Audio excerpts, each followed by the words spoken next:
All right, welcome in. It is Monday. It is time for full court press. Robino, the snow has taken over the country. Whole bunch of games canceled. There's cancellations as we speak. Games are getting canceled. I think Long Island and Wagner got called off this morning, but fortunately for us, it feels like the two big games today are going to go on without a hitch. Louisville, Duke, Arizona, BYU. We complained couple Mondays ago about, hey man, like we all there is extra board. There's nothing, it's almost like a throwaway day. Tonight we got two huge games that almost deserve the stage, right? Like it's almost good that there's not much up against them. Two huge games. Let's start in the ACC. Robino, I was at this game a couple weeks ago. Louisville Duke. I was at the KFC Yum Center. It was I still have the rally towel right here. Go Cards, beat Duke. It's from the game. If anyone wants this, let me know. I know we got a couple Louisville fans. I'll send it to you. Rob, I have a rule. I can't, if something's got a logo on it, I can't throw it out. Just, you know what I mean? If there's a logo and a date, can't throw it out. But anyway, that game, listen, you never know, right? But I know we have like actual fans of Louisville. I got my Louisville jacket on right here that I got at the game. That's good enough for me. So if you want the rally towel, hit me up. Send me a DM. I'll mail it to you. First one that wants it. But in that game, Rob Vino, Go Cards beat Duke. They thought they were going to do that for the first 20 minutes. They hit 10 threes in the first half. The Yum Center was rocking. And I think I texted you and I posted this to Twitter. With 2 minutes and 30 seconds to go in the second half of that game, the Yum Center was emptying out. Like 8,000 people were walking out. It was an 11-point game with 2 minutes and 30 seconds left. And it was like Duke just demoralized this team in the second half. And I think that's where we'll start the handicap, right? This team is so good. I looked, Rob, right around this time of year, people like to bring up the whole Ken Pom, the champion, the winner event, the tournament winner ends up being top 25 in offensive and defensive efficiency on Ken Pom. Duke is top 5 in both of those metrics. You can't have a bad half against Duke. Louisville hit 10 threes in the first half, had like an 8-point lead at halftime, still came nowhere near winning that game. Now they go on the road here. They do get Mikal Brown back. I think that's important. But talk to me a little bit about Louisville Duke. How are you seeing this one? Well, let's get into Mikal Brown real quick. Came back on Saturday. Immediate impact. I know it's only Virginia Tech, but 28 minutes. Didn't seem like there was much issue with the back. 20 points. 7 of 11 from the floor in that game. 64% shooting. 3 of 6 from threes. I mean, he looked every bit the part and did not play, like you say, against Duke the first time around. So here's an added piece that, and the primary piece as far as key personnel goes for Louisville, aside from Conwell, that, this one's on the road, so it's going to be a little bit different, but certainly Louisville now at full strength. We'll see if they can carry over what they did in the first half in Louisville for full game here in Duke. The great thing about Duke, Adam, is that Louisville game wasn't the first time that they've been behind the 8 ball at halftime and come back to win. They've been great in the second half on a lot of occasions where they needed to be. The front line is the front line. I mean, Boozer, probably front runner for your National Player of the Year right now, or at least in the mix of the top 3. The front line for Duke has been tremendous. The 3-point shooting, when necessary, has been tremendous.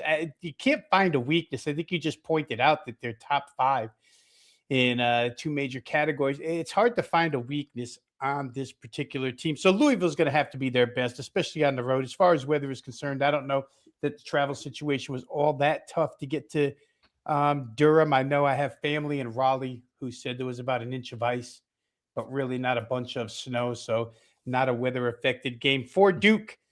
You start looking at what they've done against the spread, and it's 7 games in a row now where they've won, 8 games in a row where they've won, but 4-4 against the spread. So sometimes overpriced. We have to keep that into the equation in our line of work. Are the odds makers overpricing Duke? Are they fairly priced? I think at this point in time, you use the phrase paying a tax on this team, and you probably are, but 7.5 doesn't seem not doable for them. at this point in time, especially if the game gets late and they're ahead and they need to stretch. They shoot free throws fairly well. All depends who you get to the free throw line, but when you get the right guys to the free throw line, they're going to be good. I would say this from a point spread perspective, I semi-lean Duke. Just because for Duke, here's a couple of things real quick. I'm going to say almost the same exact things about Arizona later on. Their record is their record. Their statistics are their statistics, but they've done it against the 14th toughest schedule in the nation. It's not some kind of fluke where they're beating up garbage night in and night out. Duke's been doing this for a long time this season, so I don't know that changes here. And again, they seem unfazed. When they're hit with a first punch, they retaliate to the first punch. Their retaliation has been better than what the opponent's first punch was.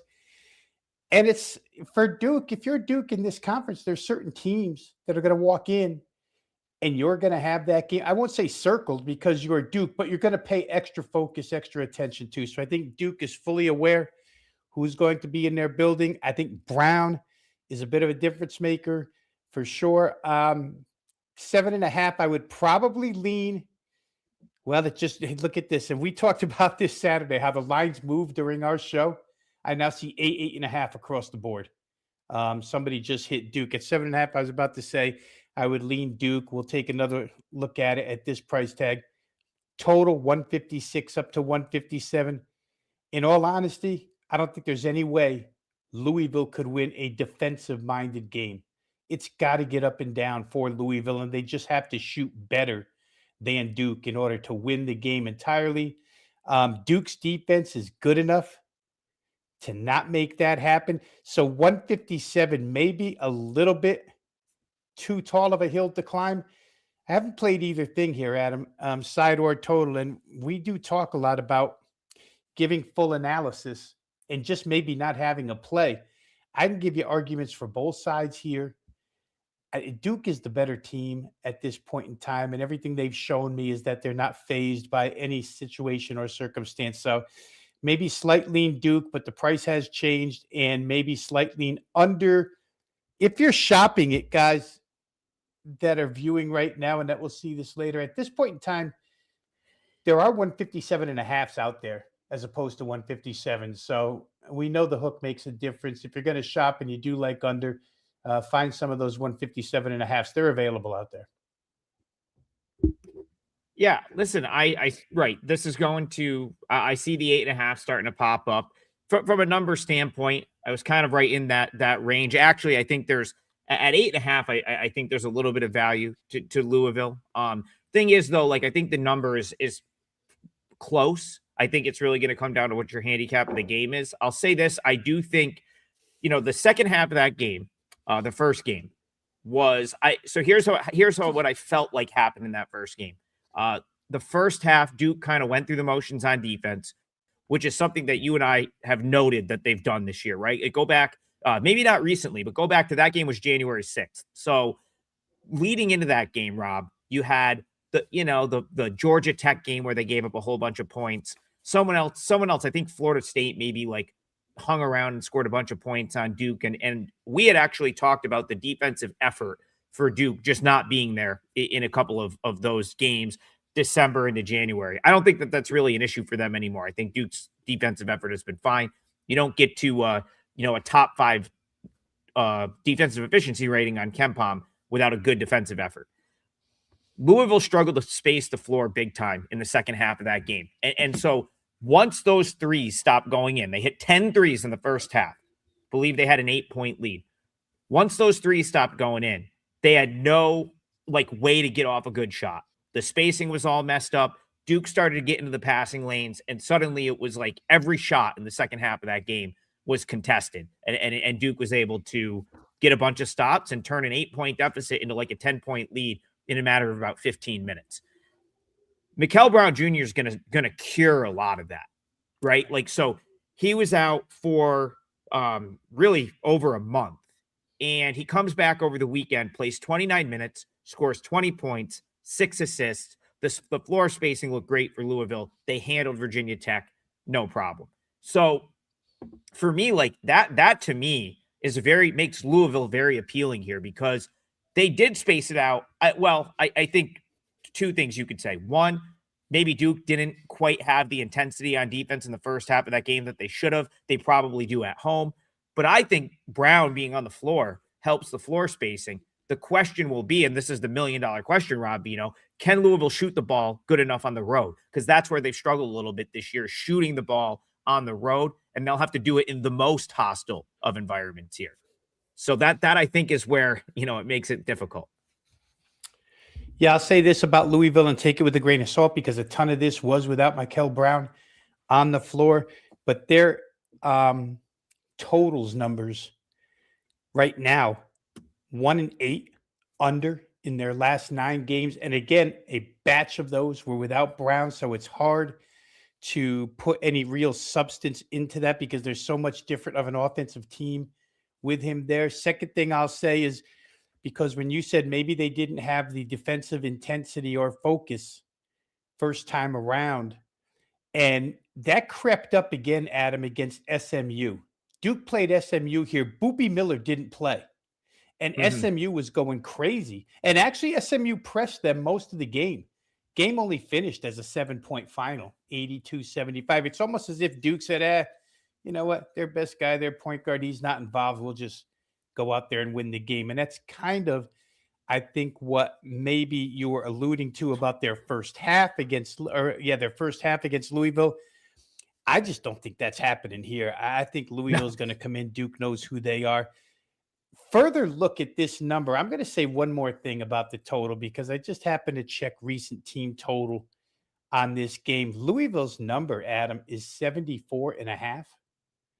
And I had said previously that the only way I think they can win this game is if they get it into a higher scoring matchup. 74.5 might be low. I know I've said a couple of things about under here, and maybe it sounds contradictory, but as I work through the weeds here, I think 74.5 could be doable for a Louisville team that first time around got to 73 without Brown. And so you start putting that into perspective and you say, can they get an extra bucket with him on the floor, even though it's away? And maybe Duke has a little more focus. Maybe so. So I'll probably look further into that play potential for a Louisville team total over here. Yeah, Rob, Louisville scored 26 points in the second half of that game. Just, again, I think those are all good points. And for me, just to put a bow on it, as we like to say, and give a lean, I would say it's strong. It's something I would consider. Louisville at 8.5. I think that they can hang around here. Like I think if I was going to play this, I'd have to think that they can stay within that number.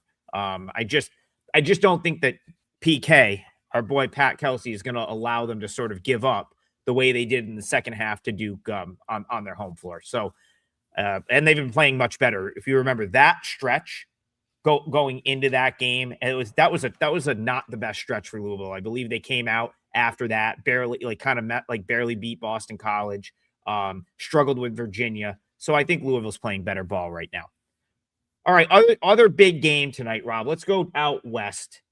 Number 1, Arizona heads to one of my favorite buildings that I've been to this point. There's not many, like going to so many, Rob.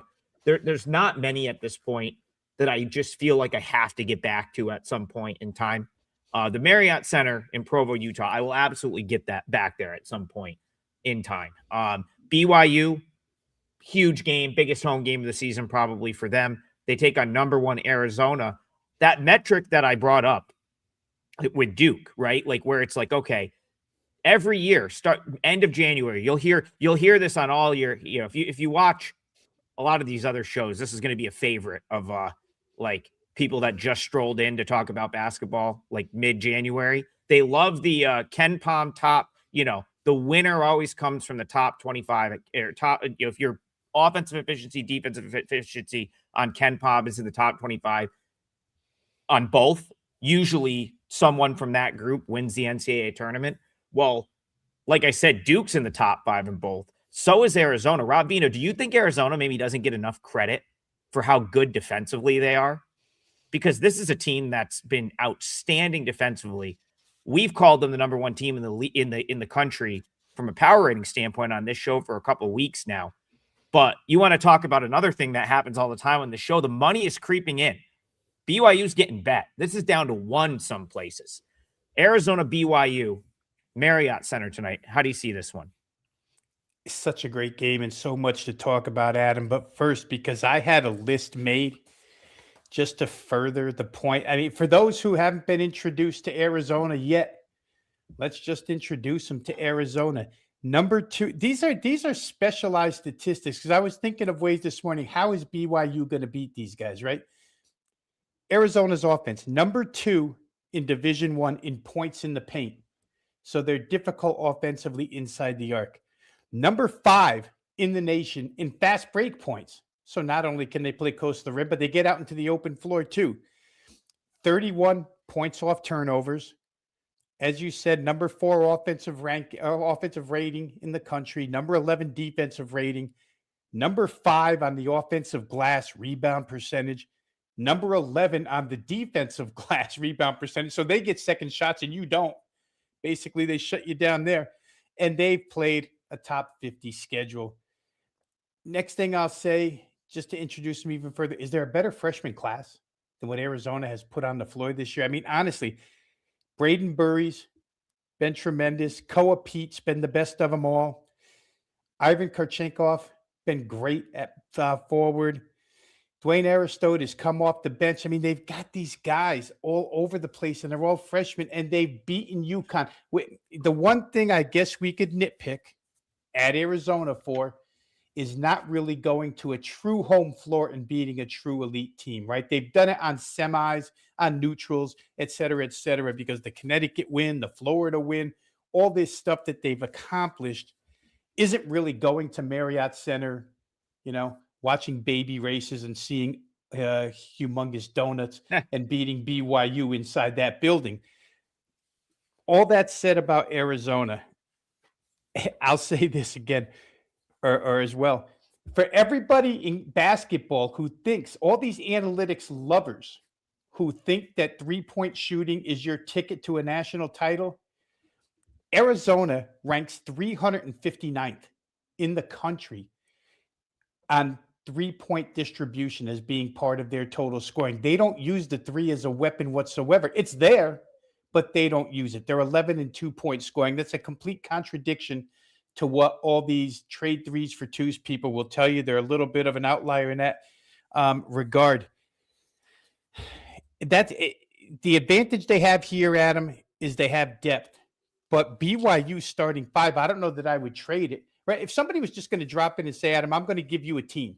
I'm going to give you Robert Wright at point guard. I'm going to give you Richie Saunders to shoot beyond the arc. He'll be your shooting guard. I'm going to give you the best freshman in the country, highest recruited freshman in the country, AJ DeBansta. I'm going to give you Kiba Keita to keep the rim defense. And then, Kennard Davis will be your 5th player. You probably take it. The problem for BYU is beyond that, they don't play a lot of people. There's not a lot of huge contribution from the bench, but those starters are electric. A lot of the offensive numbers I went through with Arizona, you could match with BYU. They're that good offensively at home. We know what that crowd is like.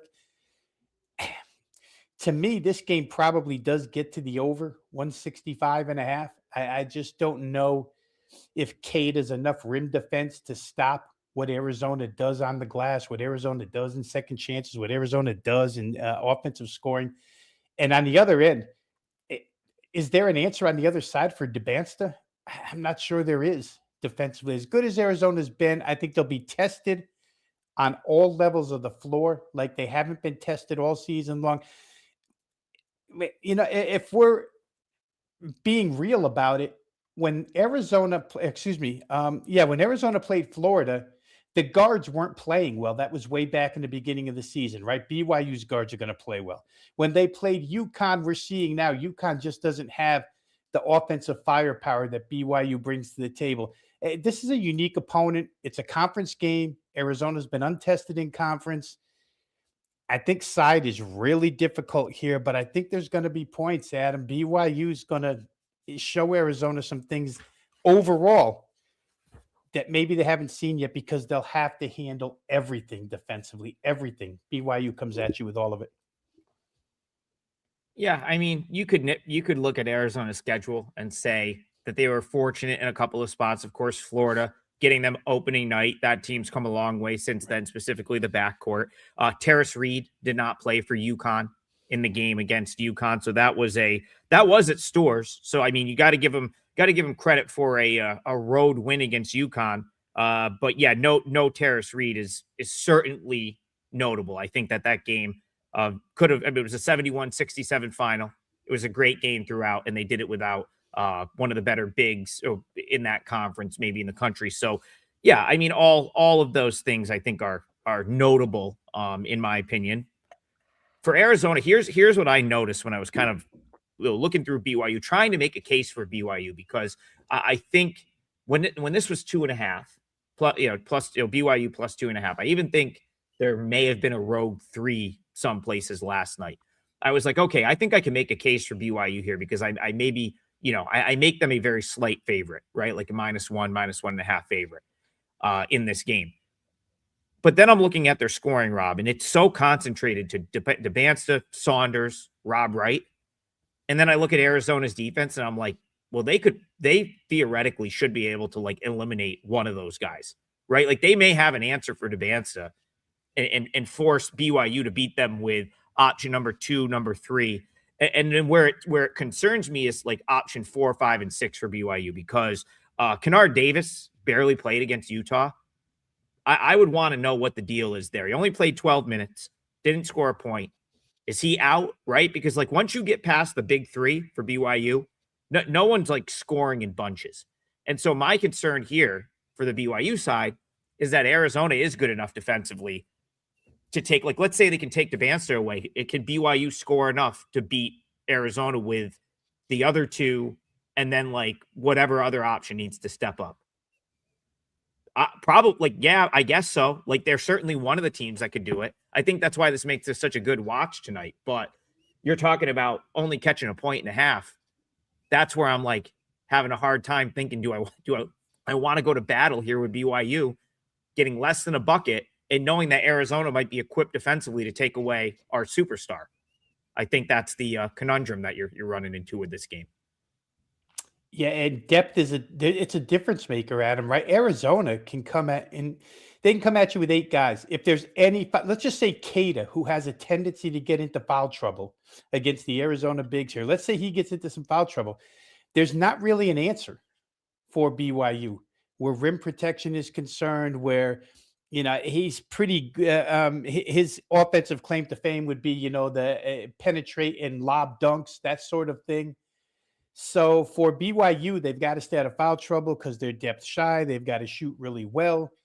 Arizona doesn't face those problems. Like I said before, they score their points inside the arc. They're not 3-point dependent. This isn't one of those games where you come on the show and say they have to go absolutely ballistic from 3. Arizona doesn't have to do that against anybody. And it's still, they get points off fast breaks. I think I said they were number 5 in the nation in fast break points. So it's a tough ask for BYU. It's the right building for them to play this game in, because if it were any other building, I don't know that we would try to build a case against Arizona at this point. The Arizona freshmen on the road, they've been to hostile environments already and come through. I mean, Koa Pete has been amazing. And I'll say this. I really don't think that Bradley gets enough recognition as a point guard. One of the best point guards in the country that a lot of other guys do. He just sort of goes unnoticed, but his leadership is tremendous. So I'm going to look at this from some sort of totals perspective, and I'll leave the game to the game, because did BYU, I don't know, did they overlook Utah semi on Saturday? They had already beaten them once, although Utah gave them trouble the first time. Gave them a little bit of trouble for a while the second time, then they pulled away. But I don't know if they had their eyes on this game or not. We'll see. I just think Arizona's the deeper team at this point in time, and that may come into play here tonight. 2 awesome games. No matter how you look at the card, maybe we'll find something to bet in the other 7, 8 games tonight. But 2 tremendous games that totally deserved the time we spent on them, in my opinion. It's just you don't get. This is like the first Monday where we've really had like 2 huge games to talk about. So, we'll see what happens there. Let's go to Terry Toohey. He says, Adam, please comment on your big in caps, Rob, 5-unit blowout loss last night. Another blown big call. Please address it. Yeah, we can address that. I had Florida Atlantic yesterday. I had a good number, Rob. I had Florida Atlantic +6. They were up 3 at half. They got destroyed in the second half. Listen, the number 5 comes after the number 4. Okay. So like on Saturday, I went 4-1, all 4 percenters, and I think won like 11.6 units. 5%, 5-unit, like it's only one more unit. Okay. It's really just marketing. I feel like that doesn't get thrown. Dave Koken, the GOAT, one of the greatest to ever do this, toward the end of his career, just straight up didn't want to do 5 percenters anymore. He's like, people just don't get it. Like they unload and bet the house. He's like, it's really just one more unit. So they used to have to almost like beg him to put a 5 percenter out, because he's like, I just don't feel like listening to it if it loses. Point is, all that is marketing. Okay. And like, if you're a personal injury lawyer, like you probably don't want your face on a billboard on the side of the road, but you just do it to get the word out. So like at this point in the show, that's what Rob and I do. Like, we probably think that 2 times the firepower thing is a little bit dumb, but that's, we got to do something to get your attention, because remember, like, we come on here for an hour, but we still sell picks. That is what we do for a living. So without further ado, Rob, I'm going to do a promo right now. Rob and I, if you want all of our plays for 3 days, any stretch of 3 days, it's on both of our pages. One low price. All the plays Rob makes, all the plays I make, 5 percenter, 4 percenter, 3 percenter, doesn't matter. But guys, like, don't get to like four comes after 5. It's one more unit. There's no, like, you shouldn't get be going nuts on the 5 percenters. Just, so Terry wanted me to address it. So I addressed it. So there you go. I had a good weekend. I went 4-2, made like 6 or 7 units. We're just trying to grind this out every day here. Rob Vino, how was your weekend? I saw you hitting a few totals on Saturday at one point.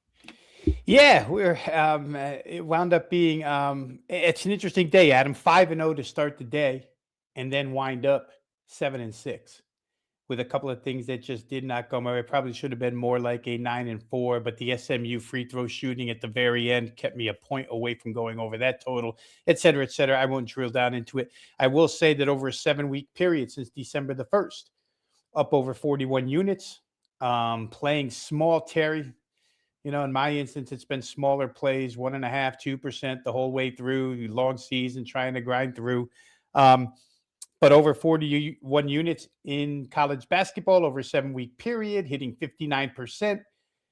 I don't know.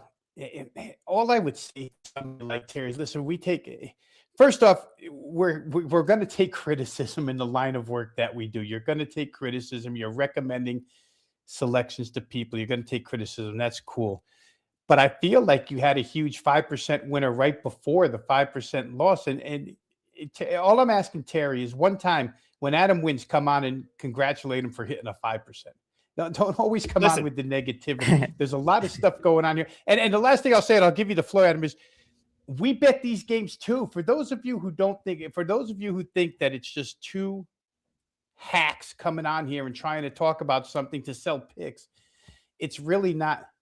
And I won't even say it's not true. And I got like 8 accounts here. So we're betting these same plays every single day. It hurts us the way it hurts you. But if you're going to make it in this business or in the sports betting line of work over a long period of time, you have to have a real short memory and just come back the next day. You can't dwell on these things. I learned it years ago. I was taught by a lot of gentlemen who knew better than I did when I was in my 20s. So, we appreciate the feedback all the time. We always do. We appreciate you watching the show. Obviously, we'll take the good with the bad, but throw us a little good one time. That's what we're going to ask here. And once again, because the company does exist upon sales, Full Court Press. You get every play Adam releases. Yep. You get every play I release. The package is called Double the CBB Firepower. 3 days. All the selections, including 5 percenters, for just $59. They reduced that price really nice for you. And as I said, it's been a really good season for me so far. And Adam has been hot as of late as well. So double the CBB Firepower, $59, 3-day package. Yeah, make no mistake about it. I'm not here out of the goodness of my heart 6 days a week. I'm here because I want you to buy our picks off the website. I could think of, I have I think I have 3 feet of snow on my driveway right now. So I could be doing that, but instead I'm here because I want to share some good info, but I also want you to buy the picks. So back to the picks here. Rob, there's still more games to talk about today. We hit a 2-teamer on Friday. We hit 2 of 3 on Saturday. So that was a loss, but we're still so chasing a couple units on the parlay. We have different options that we can lock in. I didn't really see anyone recommend a game in the chat, so I'll throw one out there that interests me because I may use this for the parlay. We have WAC basketball tonight down in Stephenville, Texas, home of Jarrett Stidham and home of the Tarleton State Texans. They're going to take on Abilene Christian. Tarleton State's in a little bit of a swoon these days. They've lost 4 straight games, which, Rob, in the WAC conference this year is not that hard to do because there's only 7 teams and they're all pretty good. Like, they're all pretty even. So it's like, Tarleton State was riding high. They were 2-1. They lost a close one, and it kind of snowballs quickly. And suddenly they're 2-5 and they're at the bottom of the league. They're a slight favorite, 4.5-point favorite at home here. Man, if I knew they were going to, if I could really know, and I feel like I follow this program as closely as just about anyone. If I knew Dior Johnson was going to play like more than 20 minutes and play all of his minutes, Tarleton would be like a true no-brainer here for me. But his minutes have been sporadic. And when he's not on the floor, Tarleton doesn't score the way that they do when he's on the floor. Because right now, Rob, he's the leading scorer in the country. So what do you make of that? Abilene, Tarleton, do you have anything on the total there for me? I think they took the best part of the total away, Adam. I would think this game goes under, but it opened 149. It's down to 145.5. A couple of reasons why. Abilene on the defensive end, because of the pressure that they like to apply, I don't want to call them, I use the phrase one trick pony a lot for teams that do one thing well, and then the rest is, a crapshoot, whether they can do it well or not. Generally, they can't. For Abilene, if they can get their hands on balls and they can steal the ball and they can turn you over, then they're a much better defensive unit than they are when they can't. Tarleton inside league has handled the ball really well. And so from that perspective, if Abilene can't stop the number of possessions that Tarleton gets by turning them over, can't steal the ball and get cheap points on their end, I don't know what their scoring output could be in this game. Other side of that coin, Abilene's just not a good offensive team at all. And so they probably don't score much here on the road. I would say look towards the total here, but I will also say that I think the people who got there early got the best of this number. The Dior Johnson question is a good one, Adam, because if you find out that he's going to go his full complement of minutes, you might reverse course and say, well, wait a minute now, that number's been taken down because of his potential, not playing full complement of minutes, not playing at all. And maybe you want to turn around and play Tarleton State team total or full game team total now that you can punch back a little bit at a lesser number. Tough game to call from that perspective. I do think Abilene's in a little bit of trouble here simply because they don't score. And I don't think they're going to be able to turn Tarleton over the way they need to get cheap points and to take away some Tarleton possessions. Yeah, the Dior stuff is interesting because I watched most of the Utah Tech game, and he was on the bench. He seemed fine, but he didn't come in he was out for like 10 minutes in the second half of a game that was close. And so, like, to me, that says, okay, well, there's clearly something's up. Now, he came in at the end of the game, played a little bit, those final couple possessions. And I'm thinking to myself, did he tweak something? Is it hard for him to move around? And then they realized they had a chance at the end and they were just like, hey, can you go in for like 2 possessions and get up a shot? It's just so odd to see that he's come off the bench all year because he's the leading scorer in the country. He is a clear, he's going to play at the next level, Rob, no doubt about it. The question will be, is it in the NBA or is it somewhere? He has got the scoring ability to make an NBA roster. So why you would have him come off the bench is kind of beyond me. Last game against Arlington, he played 22 minutes. Didn't have his best game, but he still played 22 minutes. That was, I think, 5 days ago on the 21st. So back in Stephenville tonight, a game they absolutely need. My gut says he's probably going to play. Like my gut says he's probably fine and will play most of his minutes. And the thing about Abilene, they do not score. And it's actually like interesting. It's kind of crazy that Tarleton gave up 84 points to them. But the other thing is Tarleton in general, their defense has suffered of late. The 106-105 game against Southern Utah is almost inexcusable. I thought they played better defensively against Arlington, but that's a team that's going to get you into a defensive type game. So they lose that game 71-64, but Arlington's a pretty good defensive team. I really do like the Tarleton side here. You've got an Abilene team that ranks outside the top 300 in points per game. If you get Tarleton showing up with a little bit of defensive intensity here, even if Dior plays 20 minutes and doesn't have his best game, I think this is a Tarleton win and cover. So because I have not found anything better yet, well, I want to talk about a couple other games, but I think Tarleton -4.5 is going to either be a play for me, a parlay leg, or something. Because I think this is a good spot for them to bounce back and get a win. And 4.5 is manageable. I wished it was a little bit better, but at home, I think if they win, they can cover that number. Firefighter says Abilene can't score with Tarleton. That's very true. If Tarleton is full strength and they have their normal complement of players, I would and any little bit of defensive intensity in this game, I think that is going to be the case. I think Tarleton will score and pull away in that game by the tune of more than four points. So Bayou bets. Bayou says, why are both of these games being played at Tarleton State? I believe everyone in this league this year plays 3 times. So some of the teams you're going to play twice at home, once on the road. Some of the teams are going to play once at home, twice on the road. I believe it's a 7-team league with 18 league games. So I think you play everyone in the league 3 times. And Bayou asked if Billy Gillespie wasn't on the sideline for the Utah games. Like, again, I don't know how much that really matters, but I mean, they played awful on that Utah trip. So a lot of good talking points here. Rob Vino, let's go to the Big Ten. The Big Ten's trying to sneak in a game that probably would have been more of a feature if either of these teams were really any good this year. But when you've got Duke Louisville and you've got Arizona BYU, suddenly Penn State Ohio State is a little bit of an afterthought. But it is national TV at the Value City Arena, Columbus, Ohio. 11.5 with the Buckeyes. Do you have any interest in Penn State, Ohio State? And do you have anything on the total here? Well, my initial lean was to go ahead and play Ohio State team total to the over, Adam.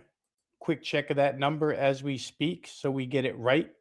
I haven't looked at it in a couple hours. 81.5, down from 83.5 opener. Some 82.5s out there right now, but the overall game total has gone up to 154.5. My initial thought is, Ohio State, after seeing enough of them, is an offensive-oriented team that's got scorers all over the floor that can put points up, and Penn State just hasn't been good defensively for the most part this season. So you would think that at home, in a conference where, Ohio State just is showing that they're not going to beat the top tier. They might play them close, but they're not going to beat them, which in turn makes all these winnable games so important to them for seeding when it comes into the Big Ten tournament. You got to win these ones that you are capable of winning.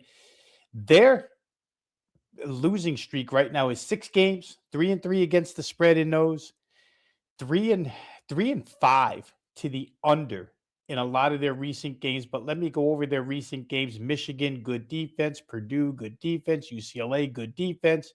Maryland, Wisconsin, the last 2 games they've played that don't play tremendous defense, a 169 and a 169 full game total, with Ohio State posting 71 and 73. Excuse me, that's the Penn State side I'm reading you right now. Their inability to stop people to allow 90 plus points in their last 2 games just leads me to believe that Ohio State can do the same with Bruce Thornton and company. It's not a team that's going to slow it down. It's not a team that lets off the gas.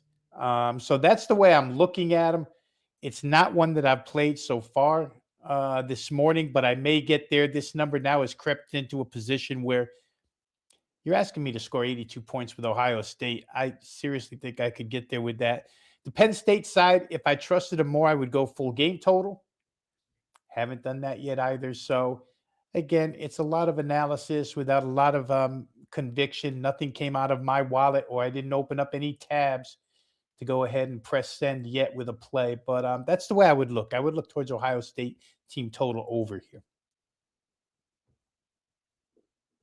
Sorry, is muted. Yeah, it's difficult to disagree with any of that. I've kind of commented on a couple of different times. I've had just zero interest in getting involved with Penn State. I know they had a string of playing a couple of close games earlier in conference play. I believe ahead of that UCLA game, we talked on this show that UCLA would probably beat them and beat them handily, and they did.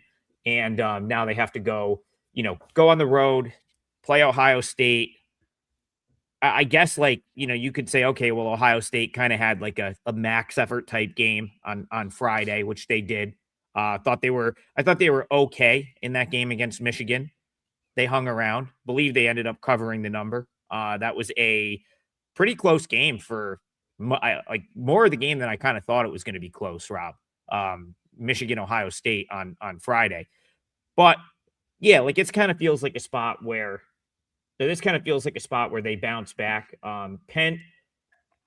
Penn State, I don't have their road numbers in front of me right here, but I think they've been worse, from a defensive standpoint on the road, which would concern me for them, A, keeping this close, and B, your team total probably makes some sense if that's the case. Steve Duke says he makes Ohio State minus 15.5. I just realized I didn't finish my calculation on this one. I'm probably in the 14-ish range, so not gonna have a huge edge there. I haven't bet many of these Big Ten games this year, so I doubt I'll bet this one. But yeah, Penn State only their 5th true road game this year. That's interesting to me. Penn State managed to avoid playing road games all non-conference play. Only 1-3 in 4 true road games this year. Now they have to go to Columbus. Yeah, I mean, Ohio State's defense concerns me, but I think they could score at will here against Penn State. So I think I'll lean with you, Rob. Team total over. I kind of like that for Ohio State. Yeah, 2 conference road games for Penn State so far this year, Adam. 96 and 93 allowed, Purdue and Maryland. Here you're asked to get to 82. I'm with you. I don't know that I could lay 11.5 with Ohio State because they're just not a team that you want to give that many points with. But you can, generally speaking, trust that offense. There's a lot of scorers on that team, so maybe it's a way that will look. I'll go right now real quick. I'll just give you my leg of the parlay so I can get mine out of the way. Then you can go ahead and get yours out of the way. But I'll go and point toward our good friend Reggie Theus down there at Bethune-Cookman, where I do have a play on a team total, one that I made this morning. It's one of only 2 plays I've had so far personally here today. And I don't know that the list is going to get any bigger just because of the short board list, but we do tack on during the day for those that want to purchase full court press, 3 days, $59. I'm going to play the Bethune-Cookman side here, Adam, up and over their team total, which currently sits at 79.5. You will see some 80.5s out there. If that's all you can get, if you only have one outlet, if there's only one place you can play and they show you 80.5, I would still play it here. It's in essence, it's one of the best offenses, if not the best offense inside the SWAC against one of the worst defenses, if not the worst defense. What Alcorn State will try to do, because Bethune-Cookman, this is a high tempo league, but Bethune-Cookman will want to get out and run here at home.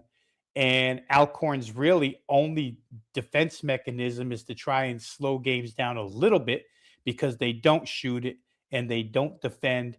Bethune-Cookman's been on a pretty good roll as of late where point production is concerned. 79 against Mississippi Valley, 87 against Pine Bluff, although that was in overtime. I do take that one seriously because Pine Bluff's a pretty good team in that league. So to get 87 there, I think is, and that was done on the road. Came home the other day absolutely destroyed Jackson State, scored 85.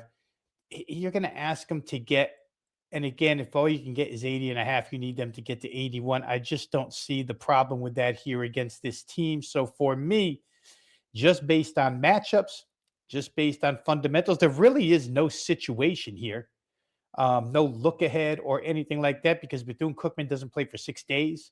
So this is just a home game where they can follow up to what they did on Saturday and go out and beat another team for the however many are in attendance at the home for the home crowd here. But I think Bethune-Cookman, I have the number of 79.5. Again, there are some 80.5s out there. I play them over. Yeah, I can't argue with that. I've said on a couple of occasions in this league, in the SWAC, that I thought Alcorn, was kind of belonged down at the bottom with Mississippi Valley State. Maybe not quite as bad as them, but I noticed that they kind of get priced. They don't get priced as much of a bottom option as I feel like they should be. I actually took, I believe it was a week ago today, kind of took an unlucky loss fading Alcorn State. They won a game at the buzzer that really, like, they needed to get a stop. They needed to stop and then to go to length of the floor and score to win that game at the buzzer. That was, I believe, they beat maybe Prairie View in that game, who, again, Prairie View is probably one of the lesser teams in this league as well. I think we've kind of established that of that top crew of SWAC teams that are all decent this year, Bethune-Cookman definitely has the most talent. And I think they could emerge as the best of the bunch when it's all said and done. So, yeah, like Steve's saying, he got to, I don't know if that means that's what he made the number, but like at the open at 12, if you could have got Bethune 12, that's probably a pretty good bet. It's 14 now. I'm not sure I would chase those 2 points, but Rob, I think that makes your case on the team total that much stronger. Just a way to sort of play Bethune without having to lay a number that's 2 point worse. What was the number on that again? The consensus number here is 79.5, Adam, but I see a lot of 80.5s again at places that are available to most folks across the country, around the world. So I think, in fairness to the audience, we probably should say 89.5. 80.5 rather than the 79.5 that I got. All right, we can call it 80.5. Yeah, that'll work. And again, I think that one could get out of hand. Bethune at home, I feel like that might get out of hand. All right, so I know we have a couple. So I'm going to lock my parlay leg in right now, and it's going to cover.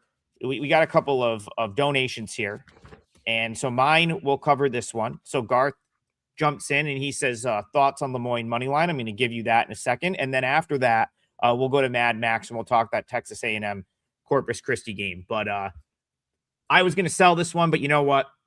As I did lose a 5%er yesterday, and I know that was devastating to some folks in the chat. So I'm just going to give this one out for free, Rob Vino, and it's going to be my leg of the parlay. I played Lemoyne on the money line. I did it a few minutes ago. They are minus. The system gave me minus 110. I think it's like minus 110, minus 115. This actually just got down as low as pick. And I'm just double checking because, again, we've talked about this, very difficult to actually put plays in, like on the show, which is what I was trying to do here. So, yeah, I saw the screen get hit. I disagreed with the move. And when this got down to pick, I decided I was going to play the Lemoyne money line because it was 2.5 earlier. I liked it at 2.5, Rob. And then as soon as I didn't have to lay 2.5 with Lemoyne, I said, all right, let's go. Let's just lock that in. So this is a client play for me. This will also be my leg of the parlay. It's coming back to 1, but still you should be able, it looks like there's plenty of minus 110, minus 115. So we'll call it minus 115 on the money line for the show. Lemoyne is quietly becoming one of the sort of dark horses in this league. So I'll go back to our show on Friday. We talked about how the books price the NEC. They've got Long Island up there as the top option, which is deserved. Long Island is by far the best team in this league, in my opinion. They deserve to be the top option in the NEC. But after that, the league just prices all these teams the same. And on Friday, I pointed out that probably shouldn't have been the case with Mercyhurst and New Haven, and Mercyhurst got the win in that game. And I kind of feel the same here. Like Lemoyne, in my opinion, is a better team than Fairleigh Dickinson. Like I've watched both these teams play a ton. I did lose on Friday night, Rob, fading Fairleigh Dickinson, but I don't think I've ever quite seen a team give up like I did Central Connecticut State in that game. They had an 11-point lead with 3 minutes to go in the first half. They gave up 14 straight points to end the half. Fairleigh Dickinson hit like 5 threes in a row, 4 or 5 threes. Gave up 14 straight points to end the half.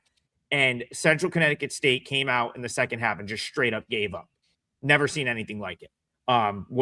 It looked like they were going to blow Fairleigh Dickinson out, and it turned into a blowout win for FDU.